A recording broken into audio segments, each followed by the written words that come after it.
Baseball is the greatest sport ever conceived. The love of the game extends far beyond the playing field itself and permeates the lives of average Americans.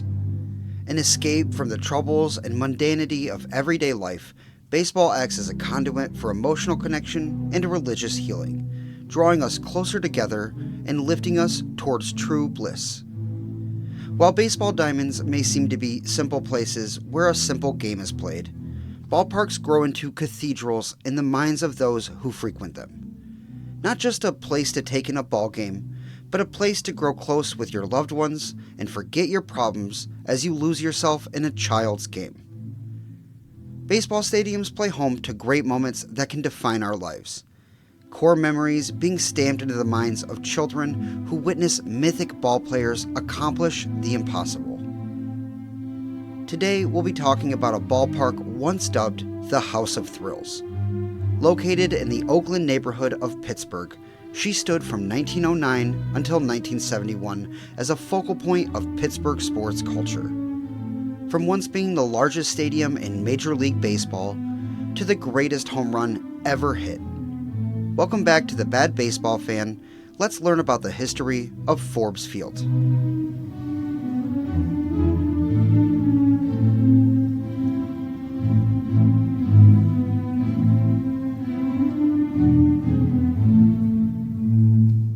As we get ready to explore the rich history of the Pirates' old ballpark, I just want to remind you to like, comment, and subscribe to the channel. Your engagement and support make it possible to continue making these documentaries. Anyways, let's begin.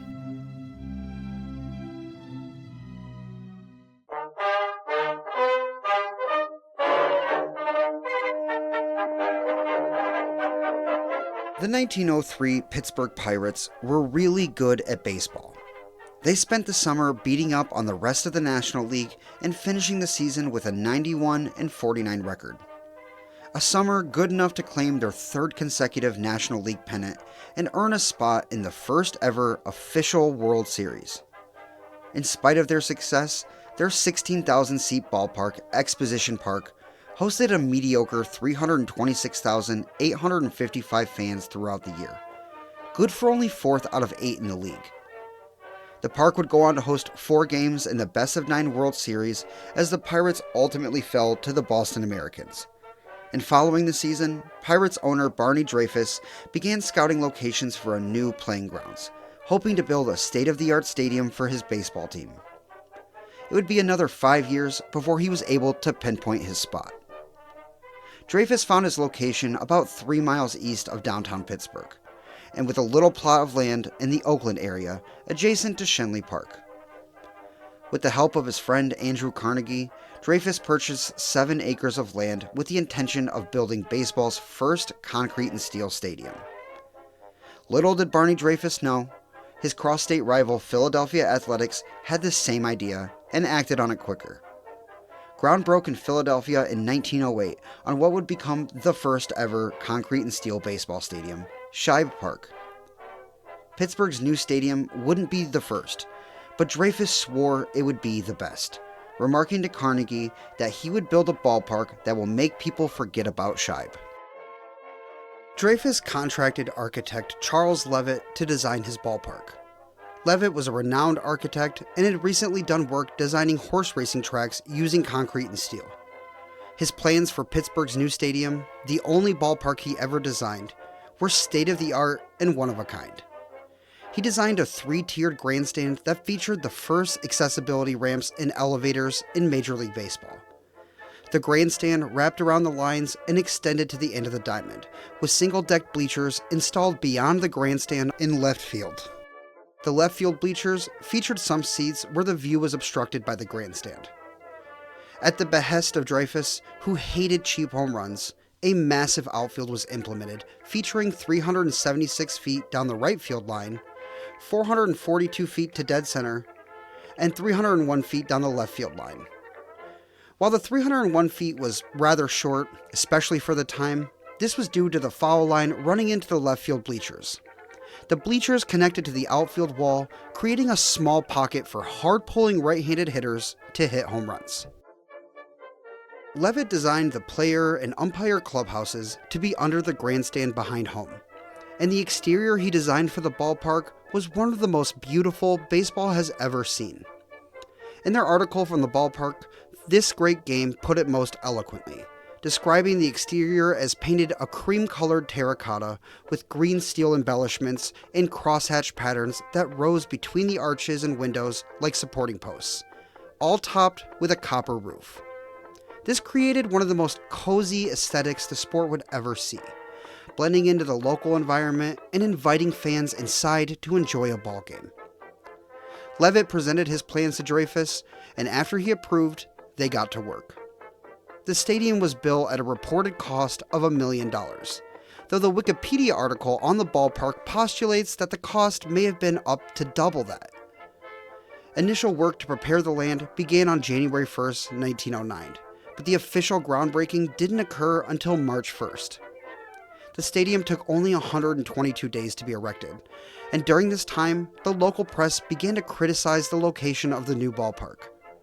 Many members of the press believed that the location was too far from downtown, complaining about the lack of development in the local area and even dubbing the project Dreyfuss's folly. To Dreyfuss himself, it was anything but folly, as he had the foresight to realize that trolley lines would run out to the ballpark. The distance from downtown would protect them from the smog, and the undeveloped land around the ballpark allowed the possibility for stadium expansion. In all three of those aspects, Dreyfuss was confident and would eventually be proven to be correct.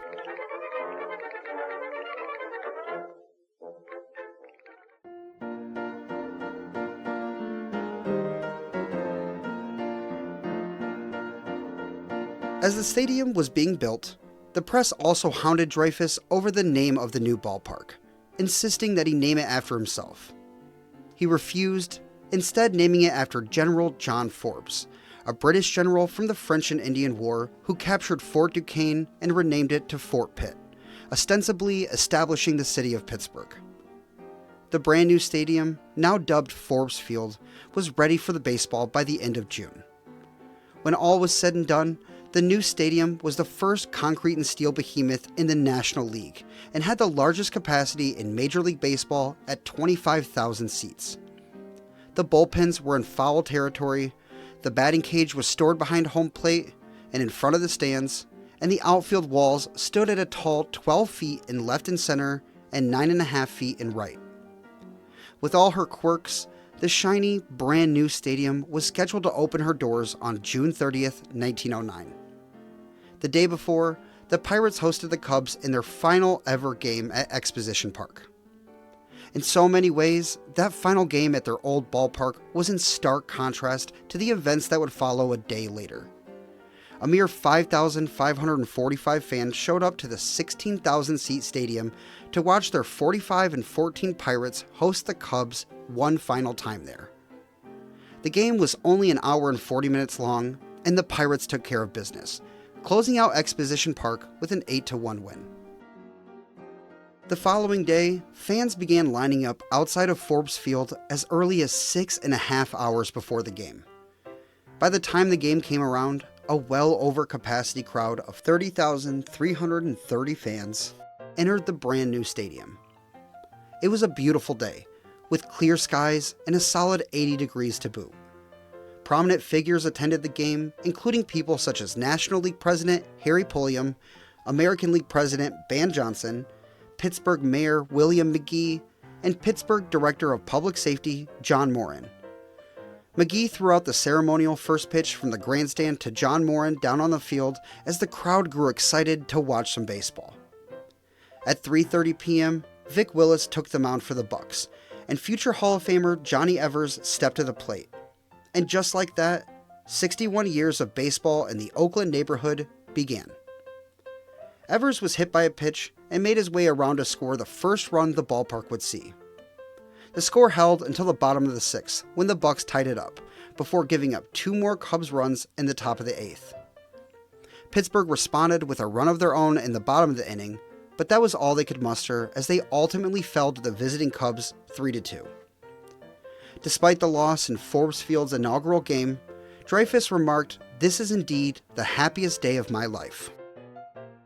The Pirates were an absolute force throughout the entirety of the 1909 campaign, with Forbes Field finishing third in attendance with 534,950 fans coming to games, and the Pirates christening their new ballpark with a 110-42-2 record and their fourth National League pennant. Taking the league by 6.5 games over the Chicago Cubs, the Pirates matched up with the American League winning Detroit Tigers. Set to be a best-of-7 series, the 1909 Fall Classic featured the only games that mythic ballplayers Ty Cobb and Honus Wagner would ever play against each other. The Tigers had home field advantage for the series, hosting games 3 and 4 and 6 and 7 if necessary. Games 1 and 2 in Pittsburgh were split, with the Bucks taking Game 1 4-1 and the Tigers taking Game 2 7-2, with over 60,000 fans attending the two games. The series pivoted to Bennett Park in Detroit, where the teams continued to trade wins. Pittsburgh won Game 3, Detroit took Game 4, and then back to Pittsburgh for Game 5, with both teams looking to gain an advantage. The Pirates took Game 5 8-4, putting them on the cusp of winning their first ever World Series as the two teams headed back to Detroit to finish out. In front of a crowd of just 10,535 at Bennett Park, the Tigers took care of business, winning Game 6 5-4 to push the series to a decisive Game 7. 2 days later, on October 16, 1909, in front of a crowd of 17,562 fans at Bennett Park, Bill Donovan took the mound for the Tigers and Babe Adams for the Pirates, looking to secure their team's first World Championship titles. Donovan ran into trouble early, giving up 2 Pirates runs in the second inning and being pulled after the third. George Mullen replaced him, pitching the final 6 innings, but ran into his own troubles, allowing 2 runs in the 4th inning, 3 runs in the 6th, and 1 more for good measure in the 8th. Babe Adams, for his part, dominated the whole afternoon, never allowing a Tigers run across and finishing a complete game shutout. After a mere 2 hours and 10 minutes of baseball, the Pirates claimed their first championship, and the celebration in Pittsburgh began. In Forbes Field's first year of service, they hosted baseball's world champions.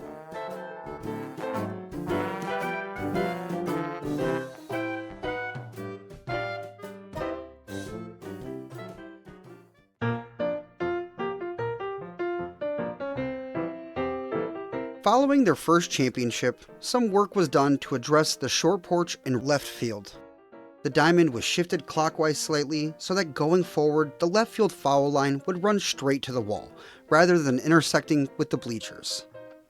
When the adjustment was finished, the distance down the left field foul line was at 365 feet. In terms of baseball, the Pirates failed to defend their title, but continued to play consistent baseball, finishing in the first division of the National League every year until 1914.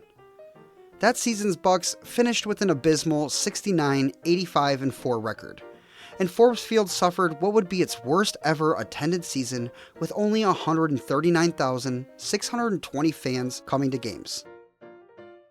Unfortunately, the bad baseball stuck around, and the Pirates wallowed in the bottom half of the National League until the war-ravaged 1918 season, where they finally finished over 500. Attendance at Forbes Field often mirrored the play on the field, diminishing through 1917, then seeing year-over-year improvement to round out the decade. By 1920, baseball fans in Pittsburgh were optimistic that their Pirates could return to their old championship ways. The Bucks opened up the 1920s, continuing their upward trend, making 1920 their third consecutive year of winning baseball with a 79-75-1 record, hosting 429,037 fans. That year, on October 2nd, the last tripleheader in baseball history took place at Forbes Field. Hosting the Cincinnati Reds, the Pirates lost the first 2 games before winning the third game in a mere 6 innings. Then, things really came together the next year in 1921. The Pirates had a great year, finishing out with a 90-63-1 record and in second place in the National League. Forbes Field absolutely smashed its own attendance record with 701,567 fans coming to games. Outside of the good play on the field, Forbes Field played host to Major League Baseball's first ever radio broadcast, taking place on August 5th. Led by Harold Arlen of radio station KDKA, he set up shop in the grandstands among the crowd and delivered the game over the airways for the first time, establishing a tradition that would eventually become ubiquitous with the sport itself. Though, it should be noted that regular radio broadcasts of baseball games didn't become standard until 1936. Following the 1924 campaign, a season in which Forbes Field hosted yet another record-breaking 736,883 fans, Barney Dreyfuss decided to dramatically expand the ballpark, deciding to install an 86-foot-tall, double-decked grandstand that extended down and around the right field foul pole, providing Forbes Field with some outfield seating. This dramatically cut down on the distance down the right field line to a short 300 feet, something that Dreyfuss resented given, as mentioned earlier, he hated cheap home runs. When all was said and done, the new expansion dramatically changed the stadium's aesthetic and brought the capacity up to a massive 41,000. The expansion began during the winter of 1924 and finished in June of 1925.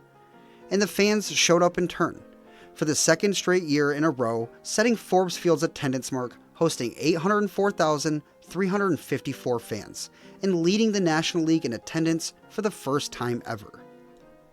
It was a good year to host so many fans, as Forbes Field had some unique baseball events.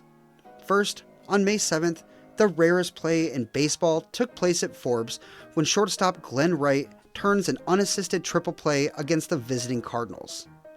One of the runners was one Jimmy Cooney. Remember his name, we'll be bringing him up in a bit. A few weeks later, on May 30th, the Pirates set the record for triples in a game with a hard-to-comprehend 8 of them. Even better, the Pirates finished the year with a 95-58 record and their first National League pennant since 1909. Taking the league by a whole 8.5 games over the New York Giants, the Pirates earned themselves in a spot in that year's World Series against the defending champion Washington Senators. Forbes Field was set to host games 1, 2, 6, and 7, giving the Pirates home field advantage for the series. Game 1 was on October 7th, in front of a crowd of 41,723, with Walter Big Train Johnson taking the bump for Washington and Lee Meadows for Pittsburgh. Meadows lasted 8 innings, giving up a run in the second and 2 in the fifth, before being relieved in the ninth by Johnny Morrison, who gave up a run of his own in his 1 inning of work. Those 4 runs were too much for the Pirates offense to keep up with, as the Senators' legend Walter Johnson dominated the day, only allowing a single run across in his complete game.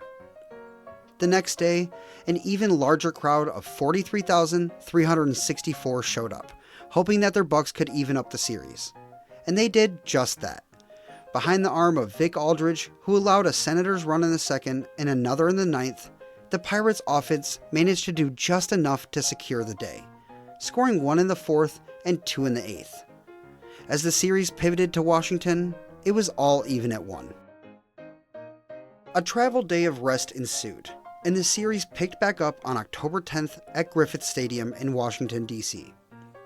Pirates pitcher Ray Kramer took the mound with the hopes of giving his team the series lead. Across a complete game on the road, he allowed 4 runs, and his Washington counterpart Alex Ferguson dealt 7 innings, allowing 3 runs before being relieved by Furpo Marbury. Marbury sealed the game with 2 scoreless frames, and the teams headed to Game 4 with Washington having the edge. That Game 4 would turn out to be a near impossible task for the Pirates offense as Washington gave the ball back to Walter Johnson. The Big Train did exactly what was expected, blanking the Pirates across 9 innings while his offense managed 4 runs across to win the game. In less than 2 full days in Washington, the Pirates had their backs shoved firmly against the wall. No team had ever come back to win a series after being down 3-1, and the Bucks knew they needed to play phenomenal baseball to even keep their chances alive. The day after Johnson dominated Game 5, 35,899 Senators fans showed up to Griffith with the hopes that their ball club would seal the championship. The Pirates turned to Vic Aldridge, and the Senators to Stan Coveleski.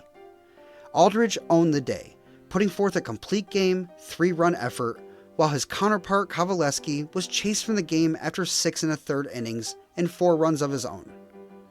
When all was said and done, the Pirates claimed the game 6-3 and sent the series back to Pittsburgh. For some reason, there was no travel day for players to rest. Instead, the series was picked up at Forbes Field the day following Game 5. 43,810 fans attended that Game 6, as Ray Kramer took the mound for the Bucks, allowing a run across in both the first and second innings before locking down Washington for the final 7 frames. The Pirates' bats, for their part, got to the Senators' starter, Alex Ferguson, with 2 runs in the 3rd and 1 more in the 5th. Ferguson went 7 innings before being removed for the final frame. The game closed out with a 3-2 final, and just like that, the Pittsburgh baseball team had scratched and clawed their way back into the series. 2 days later, both ball clubs arrived at Forbes Field, hoping that the day would end in celebration for their side. The Senators turned to their mythic starter, Walter Johnson, to handle the duties, while the hometown Pirates put the game on the arm of Vic Aldridge. Aldridge got off to a nightmare start, allowing 4 earned runs across while only managing to record a single out. Before the game even got going, the Pirates found themselves in a nearly insurmountable hole.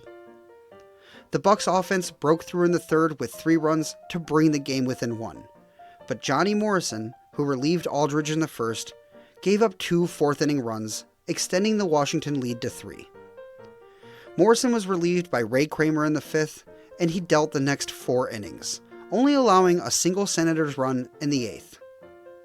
When it was all over, it took 4 Pirates pitchers to go the 9 innings, allowing a massive 7 Washington runs across. Luckily, their offense came to play. Walter Johnson went the distance for the visiting Senators, but the legend ran out of magic as the day went on. He surrendered the aforementioned 3 runs in the 3rd, then proceeded to allow a run in the 5th. Holding a 6-4 lead, Johnson blew it in the 7th, allowing 2 runs across and the Pirates to tie the game up. With his offense scoring a run in the top of the 8th, the Big Train needed just 2 more scoreless innings to seal the championship for his team, but he fell apart in the 8th inning, allowing 3 runs across. Despite the Senators scoring 7 runs behind one of the greatest pitchers of all time, the Pirates managed to shock the world, shelling Johnson for 15 hits and 9 runs. Red Oldham came in to pitch the 9th for the hometown Pirates, slamming the door on the Senators and sealing Pittsburgh's 2nd ever World Series. And unlike 1909, this time the celebration ensued in front of their thrilled fans.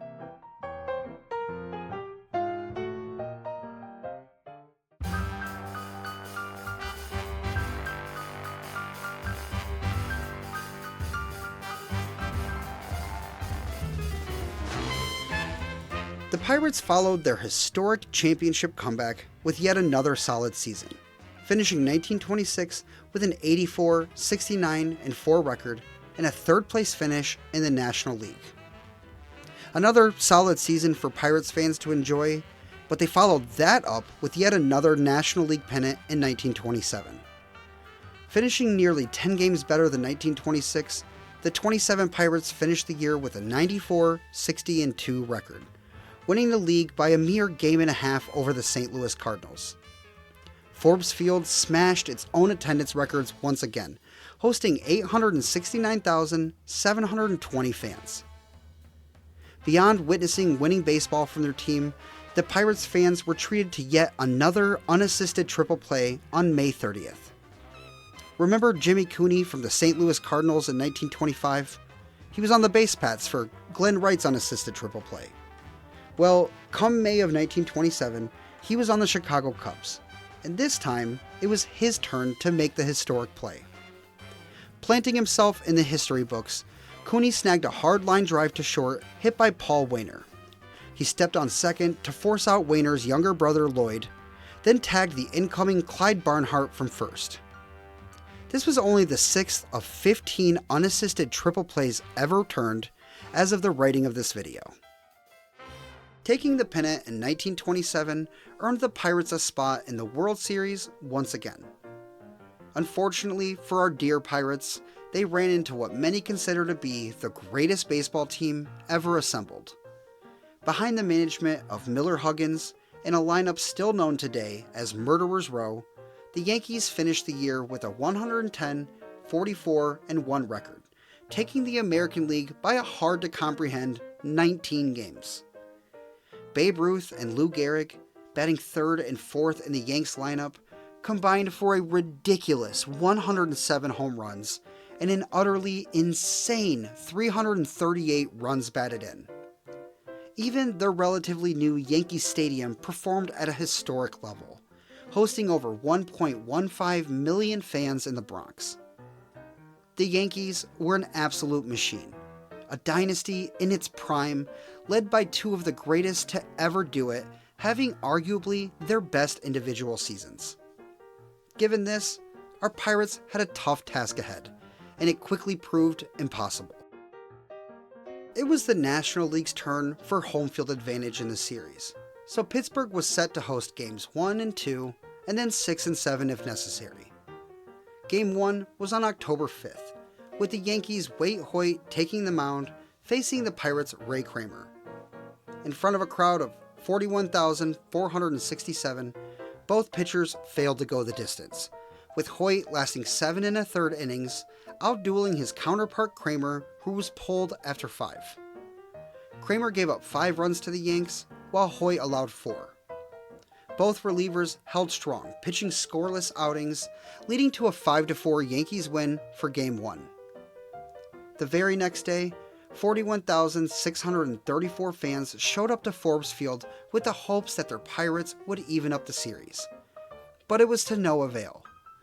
The Pirates' bats struggled against Yankees starter George Pipgras, putting up a run in the first and another in the 8th, while their starter, Vic Aldridge, gave up a 3 spot in the 3rd and another 3 in the 8th. The series pivoted to the Bronx with the Yankees in firm control. Game 3 was unfortunately more of the same. In front of a massive crowd of 60,695, Lee Meadows took the mound for the Bucks and ran into immediate trouble. The Bronx Bombers snagged 2 quick runs in the first before exploding in the 7th, plating 6 more. Yankee starter Herb Pennock was lights out, allowing 1 measly Pirates run in the 8th inning. 3-0 Yankees. Game 4 was the next day, on October 8th, with 57,909 fans filing into Yankee Stadium. The Pirates put their hopes on the arm of Carmen Hill, while the Yankees turned to Will Seymour to close out the series. The game was a doozy, going back and forth all day long. Both teams put up a run in the first, and then went silent until the bottom of the 5th, when the Yankees plated 2 runs against Carmen Hill. The Bucks then responded with a 2 spot of their own in the top of the 7th, before bringing in Pittsburgh native Johnny Miljuice in the bottom of the inning. The score remained tied, going into the bottom of the 9th, 3-3. Miljuice walked the leadoff hitter Earl Combs, then gave up a bunt single to Mark Koenig before the Sultan of SWAT himself stepped into the box. A shaky Johnny Miljuice, facing down an already mythic Babe Ruth, slung a wild pitch, allowing the runners to advance to 2nd and 3rd. Miljuice proceeded to intentionally walk Ruth, now staring down the barrel of Lou Gehrig. Gehrig pushed the count to 2-2 before Miljuice got him to whiff for an insanely clutch strikeout. Next up, Bob Musial, who had to fight to work his 2-2 count before Miljuice punched him out as well. Just like that, Johnny Miljuice had worked his way from the bases loaded and no outs to just a pitch away from getting out of the inning. Tony Lazzeri stepped into the box, and Miljuice got a first pitch strike by him. The next pitch left the hand of Miljuice a little goofy and went wild. Johnny Gooch failed to corral the ball quick enough, and before anybody could blink, Earl Combs came streaking across home. The Yankees won the game on only the third ever series-clinching walk-off, and pandemonium erupted at Yankee Stadium. Little did fans in Pittsburgh know, but this is the closest that their ball club would come to winning a championship for several decades.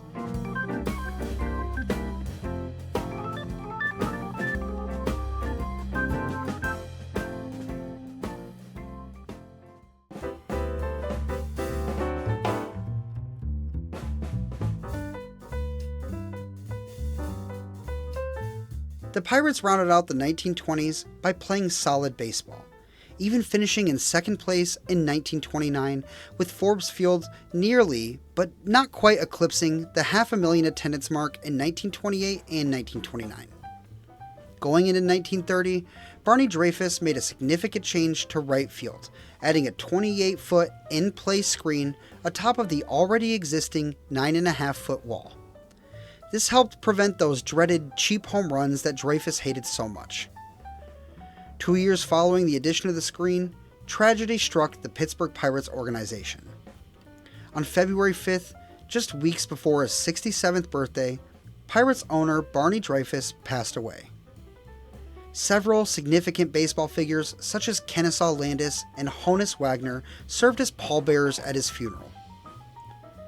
2 years following his death, in June 1934, the Pirates celebrated Forbes Field's 25th anniversary with a stone monument to Dreyfuss installed in play in dead center field.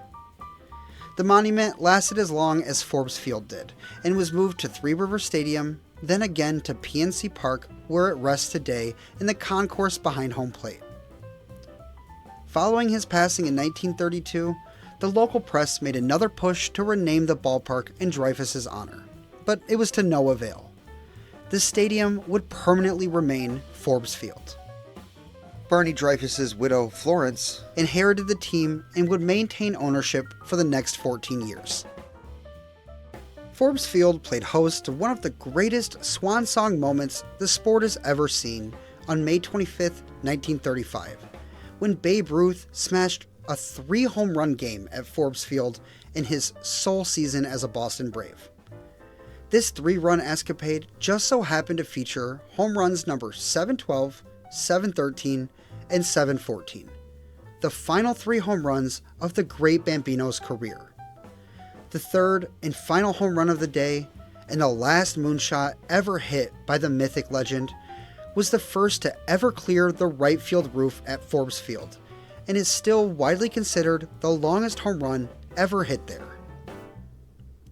3 years after the Sultan of Swat smashed his final home run, Forbes Field saw a new addition heading into the 1938 season. A press box, colloquially called the Crow's Nest, was added atop the grandstand behind home plate, allowing radio broadcasters a dedicated space to do their jobs.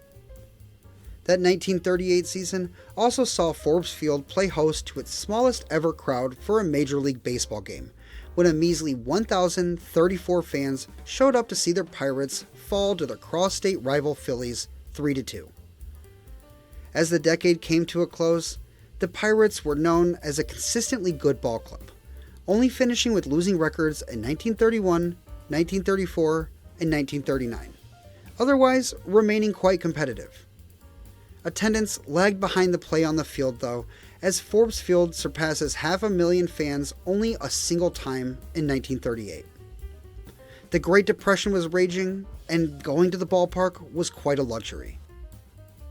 Permanent lights were installed at Forbes Field early in the 1940 season, with the first game under those lights taking place on June 4th. 20,310 fans took their seats at Forbes Field as the new lights turned on for the first time, watching their Pirates beat up the visiting Boston Bees 14-2. A couple of years after the lights were installed, the Pirates purchased a new batting practice cage for their ballpark. Their previous portable batting cage was small, and thus simply stored behind home plate in front of the seats. Upon the purchase of their new one, a significantly larger portable batting cage, a new storage space was needed, one that wouldn't obstruct the views of the fans. For a short time, the team stored it in foul territory, before moving it permanently to the deepest part of left center field. Its new home would become an aesthetic mainstay at Forbes Field.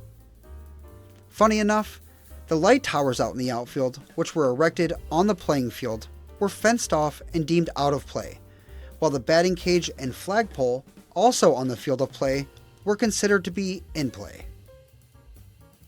World War II was in full force during the early to mid-1940s, severely affecting the play on the field as well as attendance. 1943 brought another change to the Pirates organization, as for the first and only time ever, they posted an advertisement on their outfield wall promoting the U.S. Marines.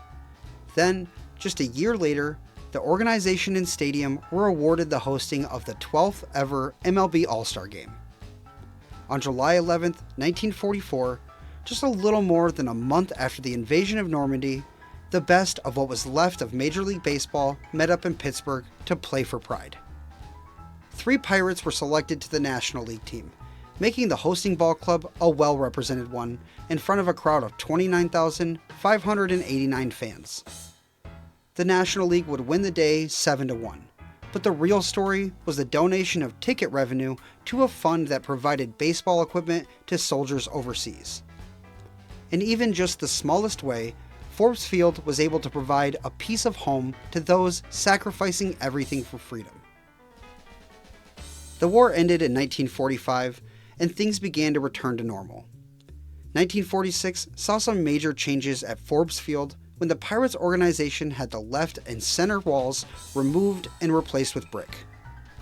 The batters enjoyed a green batter's eye previously, and to compensate for that with the new red brick, the groundskeeping crew planted ivy at the base of the new walls.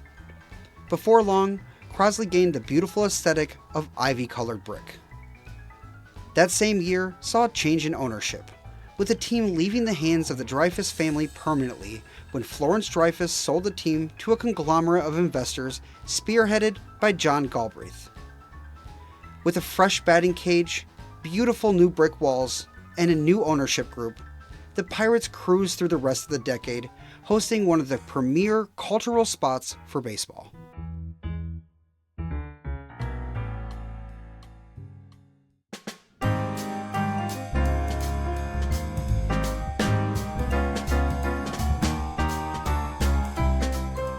Following the 1946 baseball season, Forbes Field hosted a significant exhibition game against one Jackie Robinson's All-Stars, taking on an All-Star team put together by Honus Wagner. This was the first of a multiple-stop barnstorming tour put on by the Brooklyn Dodgers to introduce Robinson to baseball fans. A soft launch, if you will, for the legendary ballplayer who made his actual Major League debut just a mere 6 months later. Wagner's All-Stars went on to beat Robinson's All-Stars at Forbes Field, but Robinson's team would go on to win that matchup twice during the tour. A few months after Jackie Robinson's barnstorming tour, the Pirates acquired legendary first baseman Hank Greenberg from the Tigers. Now aged 36, Greenberg had just come off a great season for Detroit, smashing 44 home runs and knocking in 127 RBI. Amid a contract dispute with the Tigers, Greenberg threatened to retire, and the Tigers sold his rights to the Pirates. To persuade him to play, the Pirates gave him a salary of $100,000, a first in baseball history. To welcome their new star, the bullpens were moved from foul territory to the base of the wall in left field. The pens were fenced off and given the nickname Greenberg's Gardens. Greenberg would only play one season in Pittsburgh before retiring for good, posting a diminished yet still solid performance in his final campaign. Upon his retirement, Greenberg's Gardens was renamed to Kiner's Korner, in honor of the Pirates' young left fielder, Ralph Kiner. That 1947 season with Hank Greenberg turned out to be a miserable one on the field for the Bucks, as they finished with a 62-92-2 record, good for second to last in the National League. Despite the awful baseball, Forbes Field smashed its attendance record, surpassing 1 million fans for the first time and finishing out with 1,283,531, good for 5th in the National League. The Pirates bounced back in 1948, finishing 83-71-2, and breaking their attendance mark again. This time they led the National League, hosting a massive 1,517,021 fans throughout the year. Unfortunately for those fans, this would be their last winning campaign for a decade. Their on-field performance dropped dramatically just within a few years, finishing 1949 with a 71-83 record, then following that in 1950 with a miserable 57-96-1 campaign. Attendance fell both seasons, with 49 seeing 1.45 million fans and 1950 hosting 1.17 million fans. John Galbraith's ownership got off to a rough start, seeing the bottom fall out of an organization that had produced consistent, winning baseball for decades preceding this purchase. Things stayed rough for the Pirates on field throughout the early 1950s. They finished 1951 in 7th place with 980,590 tickets sold, and 1952 in last place with a disappointing 686,673 fans coming to Forbes Field. That 1952 season began a run of 4 consecutive years where the Pirates finished dead last in the National League. Future Hall of Famer Ralph Kiner was shipped off to the Cubs in the middle of 1953, and the bullpens were moved from left field back to their original location in foul territory. Just like that, Kiner's corner was no more. The following season saw attendance at Forbes Field dip below 500,000 for the first time since 1943. Though the Pirates were bad and attendance kept dropping, play started to slowly improve through the decade. 1955 saw a new addition added to Forbes Field in the form of a statue of legendary shortstop Honus Wagner. The statue was placed in Schenley Plaza, across the street from the stadium, where it remained until the Pirates left Forbes Field. 1955 also saw them acquire future Hall of Fame right fielder Roberto Clemente, who would help take the club back to their pennant-winning ways. Pirates fans likely had no idea what they were in for, but by the end of the decade, they were on top once again. There may have been reason to be optimistic for the future, but the Pirates still struggled greatly as they marched through the mid-1950s. They finished with losing records in both 1955 and 1956, yet, despite the bad baseball, 1956 saw Forbes Field play host to a record-breaking effort and the most attended game in the history of the stadium. First, the broken record. On May 28th, the Pirates hosted the Dodgers, with the Pirates' first baseman Dale Long having hit a home run in his last 7 consecutive games. One more, and he would establish a new Major League record. 32,221 fans showed up to the game hoping to witness Major League history. Long grounded out in the first, then led off the bottom of the fourth.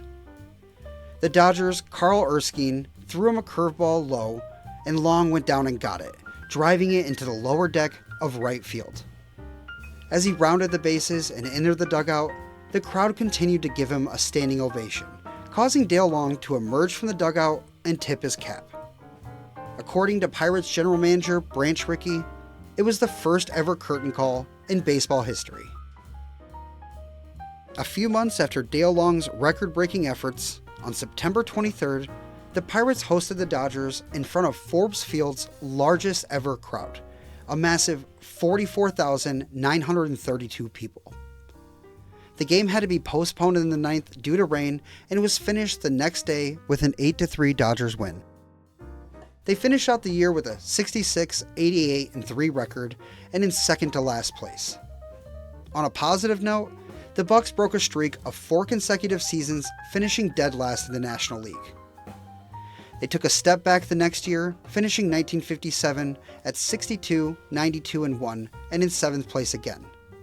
Then, they put it all together once again in 1958. Led by a trio of great young ball players, those being a 21-year-old second baseman Bill Mazeroski, 26-year-old left fielder Bob Skinner, and 23-year-old right fielder Roberto Clemente, the 1958 Pittsburgh Pirates finished the year with an 84-70 record, their first winning season since 1948. They finished out the year in second place, 8 games behind the pennant-winning Milwaukee Braves, and for the first time since 1950, hosted over 1 million fans with 1,311,988 coming to Forbes Field. 1958 wasn't only significant for the Pirates' return to glory, as for the first time ever, Forbes Field saw an ownership change to outside of the Pirates organization. The Pirates, realizing the age and limitations of their historic ballpark, began entertaining ideas of moving to a newly constructed stadium. Their first step in this process was to sell the ballpark, and they found a buyer in the nearby University of Pittsburgh. The university had a long-standing relationship with the Pirates and Forbes Field, something that we're going to detail in a bit, so Pitt was a logical buyer of the property. Starting in 1958 and lasting until the Pirates left, the university would lease the stadium out to the ball club. The sale was completed at a cost of $2 million. The Bucks took a step back in 1959, finishing out in 4th place with a 78-76-1 record. 1,359,917 fans attended games throughout the relatively mediocre season, though they were treated to the hosting of another All-Star game. The 26th edition of the Midsummer Classic took place at Forbes Field on July 7, 1959, in front of a crowd of 35,277 fans.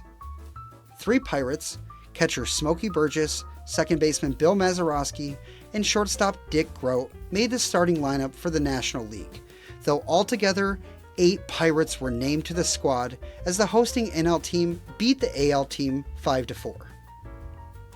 Worth mentioning in terms of the 1959 season was a dreary road game in Milwaukee on May 26th. Harvey Haddix took the mound and pitched what I consider to be the greatest game of all time.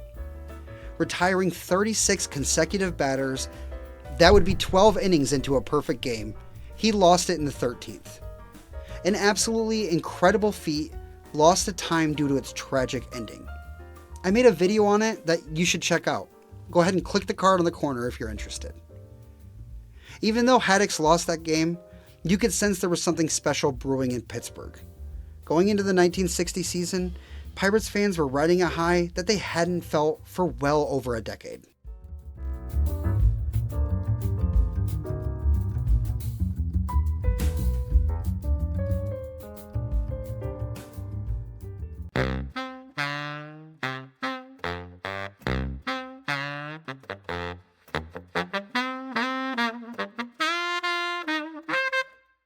'60 would turn out to be one of the greatest seasons in Pittsburgh Pirates history. Forbes Field had what would end up being its most attended season ever, hosting 1,705,828 fans throughout the year. And the Pirates, they were really good, finishing the season with a 95-59-1 record and claiming their first National League pennant since 1927. Pirates shortstop Dick Groat won the National League Most Valuable Player, and pitcher Vern Law won the MLB Cy Young Award. Claiming the pennant by 7 games over the Milwaukee Braves, they earned themselves in a spot in the World Series against a heavily favored New York Yankees squad. The American League winners featured the league's MVP and right fielder Roger Maris as they won the pennant by 8 games over the Orioles. The Pirates had home field advantage for the series, hosting games 1 and 2, then 6 and 7 if necessary. On October 5th, in front of a crowd of 36,676, Vern Law took the ball for the Pirates and shut the Yankees down, giving up just 2 runs across 7 innings of work. The Pittsburgh Bats came out of the gates hot, tagging Yankees starter Art Dittmer for 3 runs in the first before he was taken out, only managing to get a single out. The Pirates scored 2 more in the 4th and another in the 6th to take a 6-2 lead. Roy Face, who replaced Vern Law in the 8th, gave up 2 runs in the 9th before closing the game out with a 6-4 Pirates win. The very next day, 37,308 fans passed the gates as the Pirates' Bob Friend took the mound with the hopes of giving them a quick 2-game lead. In virtually every measure, this game was different from Game 1. It took until the third inning for either team to score when the Yankees put up 2 runs. This began a streak of 5 consecutive innings in which the Yankees scored, peaking in the 6th inning with 7 runs. When all was said and done for the Yanks, they posted a massive 16 runs to the Pirates' measly 3. It took 6 different pitchers for the hosting Pirates to get through the 9 innings. After a crazy couple games in Pittsburgh, the series turned to the Bronx. With a day of travel in between games, the series picked up with Game 3 in New York on October 8th. The Pirates gave the ball to a man that is in contention for the most unusual name in baseball history, Vinegar Bend Mizell, while the Yankees turned to future Hall of Fame ace, Whitey Ford. It turned out to be another miserable day at the ballpark for our Pirates, with Mizell only facing 5 batters in the first before being pulled for Clem Labine. Labine faced 5 batters of his own before being pulled for Fred Green, who immediately got out of the inning. After the bottom of the first, the Pirates were already on their 3rd pitcher and had given up a massive 6 runs. A difficult hill to climb that quickly proved impossible, as the Pirates would be shut out by the Yanks. New York would put up another 4 spot in the 4th and finish out with a 10-0 win. Ford went the distance to shut down the Pirates, and the Yanks took a 2-1 edge in the series. The next day, October 9th, saw the Pirates' Vern Law take the mound to face the home team's Ralph Terry. This game was a classic, going scoreless until the bottom of the 4th when the Yanks scored 1, followed by the Pirates in the top of the 5th posting 3. Vern Law pitched 6 1/3 innings, giving up another single run in the 7th before being relieved by Roy Face, who slammed the door for a 3-2 final. Through an interesting dichotomy of games, the series was all tied at 2 apiece.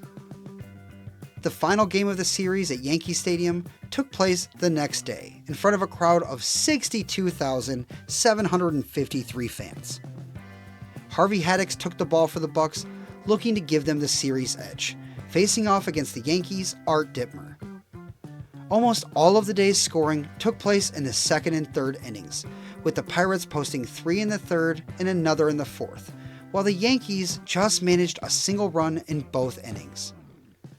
Haddix lasted 6 1/3 innings, allowing across just those 2 Yankee runs, while his offense posted 5 total runs to take a 3-2 series lead. 2 days later, both ball clubs arrived at Forbes Field, with the hometown Pirates looking to close the series out against the heavily favored Yankees. Yankee legend Whitey Ford took the mound for the visitors, facing off against the Pirates' Bob Friend. Friend only made it 2 innings into his start, allowing 5 Yankee runs. It would be more than enough, as Whitey Ford shut down the Pirates in front of a crowd of 38,580. When the game finished up, the Yankees had put across an incredible 12 runs, evening up the series and sending it to a decisive Game 7. Game 7 of the 1960 World Series was one of the greatest World Series games of all time.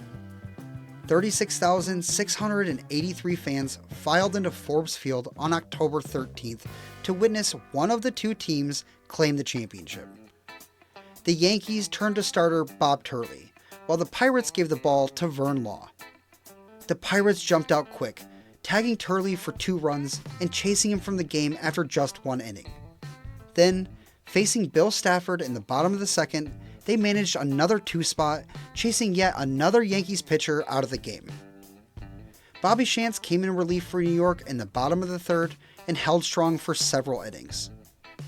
For his part, Vern Law dominated through the first 4 innings, pitching shutout ball before allowing a solo run in the 5th.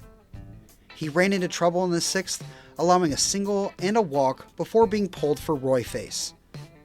Face got an out before allowing an RBI single to Mickey Mantle, and then a 3-run shot to Yogi Berra to blow the lead and put the Yankees up.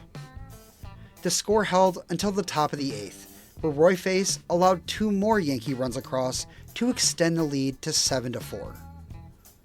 With their backs against the wall and only 6 outs to work with, the Pirates got straight to business in the bottom of the 8th.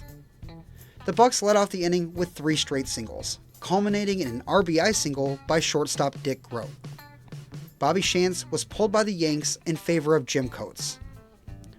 Coates got 2 quick outs before Roberto Clemente stepped up and smacked an RBI single, bringing the score to 7-6. Hal Smith followed Clemente with a 3-run shot to left field, giving the Pirates a miraculous 9-7 lead, flipping the script and putting the Yankees on the cliff's edge. Needing just 3 outs to win the World Series, Bob Friend was brought in to close things out. He quickly gave up 2 singles to Bobby Richardson and Dale Long before being replaced by Harvey Haddix. Haddix, to put it frankly, quickly blew the lead. He forced a pop fly off the bat of Roger Maris before surrendering an RBI single to Mickey Mantle and an RBI groundout to Yogi Berra. Haddix got out of the inning without further damage, but the lead and the game had been blown. Bill Mazeroski was set to lead off the bottom of the 9th, and getting caught up in the moment had to be reminded to grab his bat and step up to the plate. Ralph Terry took the mound for the Yankees to keep the game tied. His first pitch to the Pirates' second baseman was a ball. Terry then took the sign for his second pitch, a fastball, and at approximately 3:36 p.m., he delivered said fastball up in the zone. Mazeroski fired his swing, connecting with the ball and sending a hard line drive to left field. Ball made a sharp, hard flight over the left field wall. Forbes Field absolutely erupted as Mazeroski rounded the bases. A walk-off home run in Game 7 of the World Series. A child's dream. In his excitement, NBC play-by-play announcer Chuck Thompson goofed his call, referring to the pitcher as Art Dittmer and the final score being 10-0 instead of 10-9. But it didn't matter. Mazeroski had accomplished the impossible, and so had the Pirates, beating the mighty Yankees in the most dramatic form possible and claiming their first World Series championship since 1925. As of the writing of this video, Mazeroski's home run is the only Game 7 walk-off home run in World Series history, and is considered by me to be the greatest home run ever hit.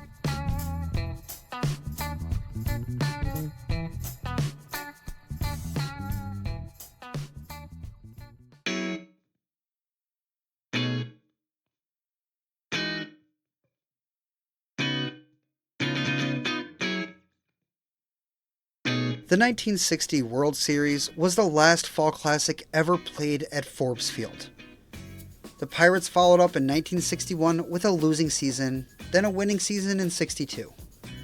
Most of the decade followed suit, with the Pirates bouncing between mediocrity and borderline greatness. Forbes Field was entering the home stretch of its tenure as a major league venue throughout the decade, following the aforementioned purchase of Forbes Field by the University of Pittsburgh in 1958. The Steelers, who we'll talk about in a bit, moved out of Forbes Field in 1964, while the Pirates remained, but both organizations dreamed of a larger venue with dedicated parking for fans. Remember how the location of Forbes Field was initially criticized for its lack of development? Well, ironically, by 1960, the land around Forbes Field had been significantly developed. And with the rise of automobile usage and the population migration to suburbs, Forbes Field's local setting would end up being overdeveloped, lacking parking space for visiting fans. A ballpark that had been around so long that its location, originally inconvenient for its amount of free space around it, eventually became untenable due to its lack of space around it. Approval on the new stadium and its location were passed as early as 1958, but nearly a decade of financial and other negotiations dragged the process.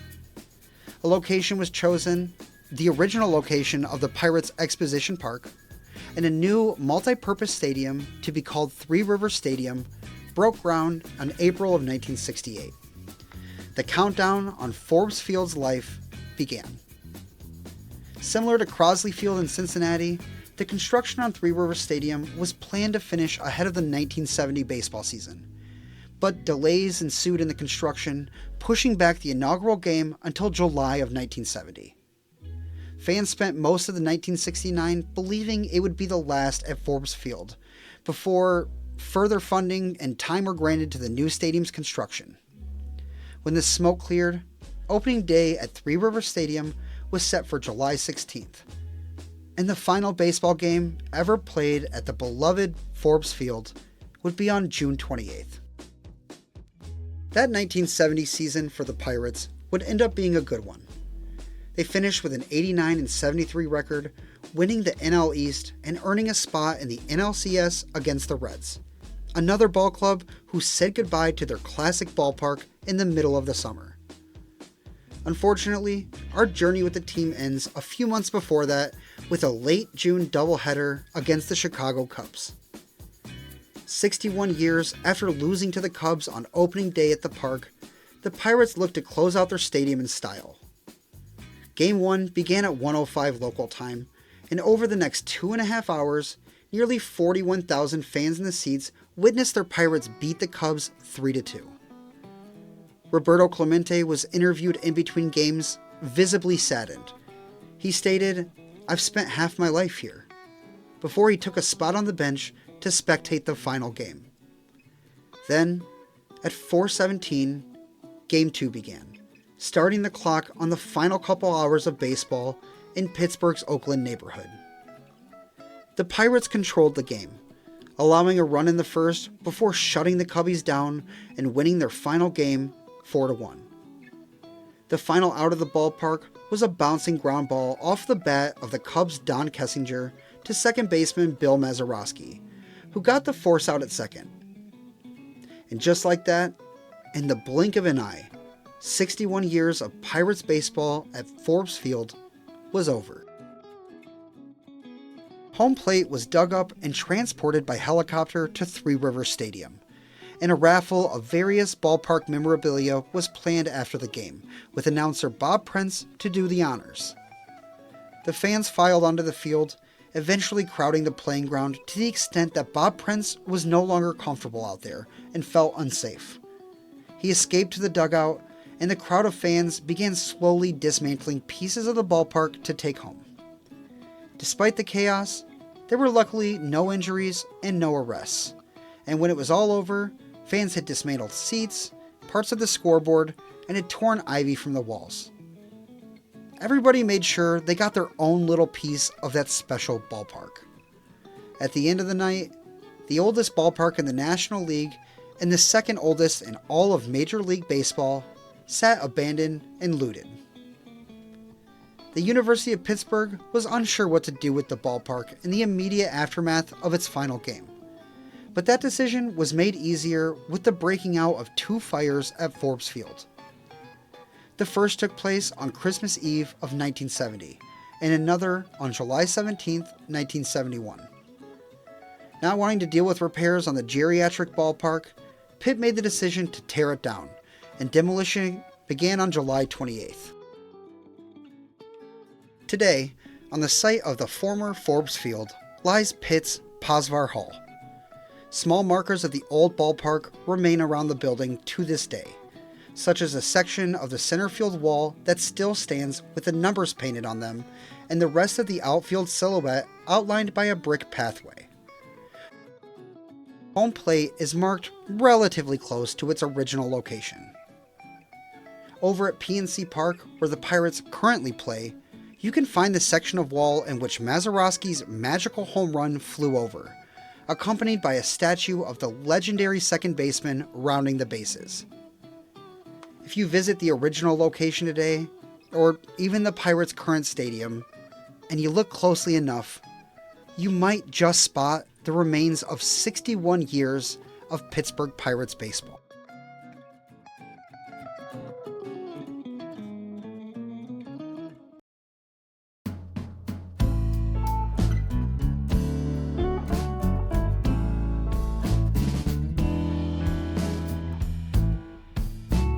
We've spent a long time talking about the Pittsburgh Pirates, but they were far from the only sports team to call Forbes Field home. Now, the video is long enough already, so I'm going to speed run this just a little bit. First, the University of Pittsburgh used Forbes Field for home games in at least football and sometimes baseball. From 1909 through 1924, the Pittsburgh Panthers football team called Forbes Field their exclusive home. In their time at Forbes, the Panthers dominated, winning national championships in 1910, 1915, 1916, 1917, and 1918, being coached by absolute legends such as Joe Thompson, Pop Warner, and Jock Sutherland. Their 1910 campaign was legendary, as the team finished undefeated and never allowed a single point to be scored against them. While at Forbes Field in 1921, the Panthers hosted the West Virginia Mountaineers for what would be the first radio broadcasted game in college football history. Other college teams occasionally played games at the ballpark as well, with one of these games being one of the greatest upsets in college football history, when the Carnegie Tech Tartans beat Newt Rockney's Notre Dame Fighting Irish 19-0 on November 27, 1926. 1922 saw the arrival of Negro League baseball at Forbes Field when the Homestead Grays moved in. Grays owner Cumberland Posey was good friends with Pirates owner Barney Dreyfuss, and Dreyfuss was frequently seen attending Grays home games. The Grays' tenure at Forbes Field was incredible, seeing the debut of arguably the greatest ball player ever in Josh Gibson in 1930, playing the first night game at Forbes Field with mobile light towers also in 1930, and winning 3 straight championships from 1937 through 1939 before they vacated the ballpark. Professional football also made its way to Oakland when in 1933, local super athlete Art Rooney started an NFL team called the Pittsburgh Pirates. They reorganized into the Pittsburgh Steelers in 1940 and played their games at Forbes Field through the 1963 season.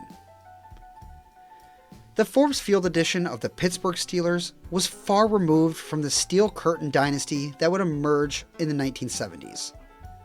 Often posting bad football teams in their early years, the Steelers wouldn't post their first season of winning football until 1942, when they finished the year 7-4.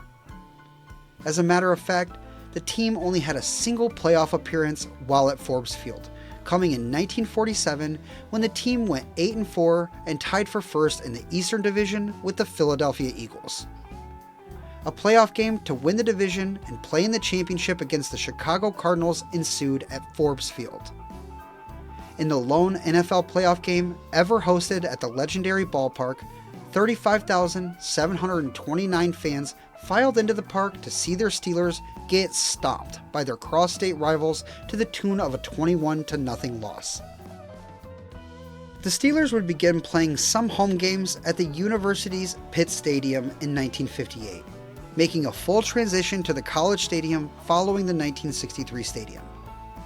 Their final game in their stadium of 31 years took place on December 1st, 1963, where they hosted their cross-state rival Eagles to the tune of a 20-20 tie.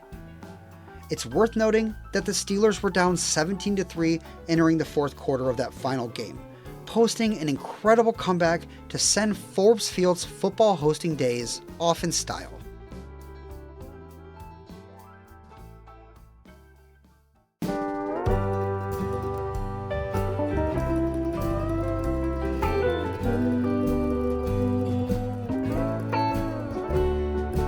Forbes Field, like many old ballparks, served a purpose far beyond the playing of a simple game, acting as a hub for Pittsburgh's sports culture. From its beautiful grass grown in Crestline, Ohio, to the famously hard infield dirt, to its odd in-play artifacts, the House of Thrills was one of a kind. From the Sultan of Swat's final home runs to the pandemonium that erupted after Mazeroski's magical championship winner, Forbes Field stood for decades as a monument to the game and the fans who love it. Though the stadium is gone, its spirit lingers in the remnants left in their original location and at PNC Park, reminding us that baseball isn't just about what happens on the field. It's about a place. It's about people. It's about time. So, whether you've actually been there, or only know it through stories like me, Forbes Field remains a crucial part of the stories of baseball and Pittsburgh.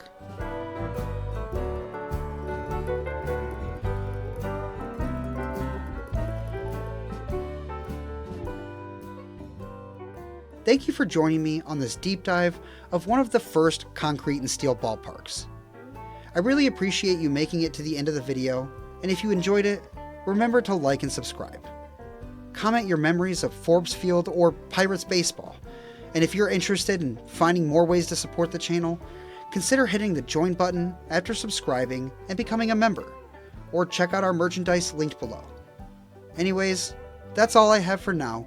Thank you so much for being here, subscribe to the channel, and remember, if you like baseball, like this video and subscribe for more.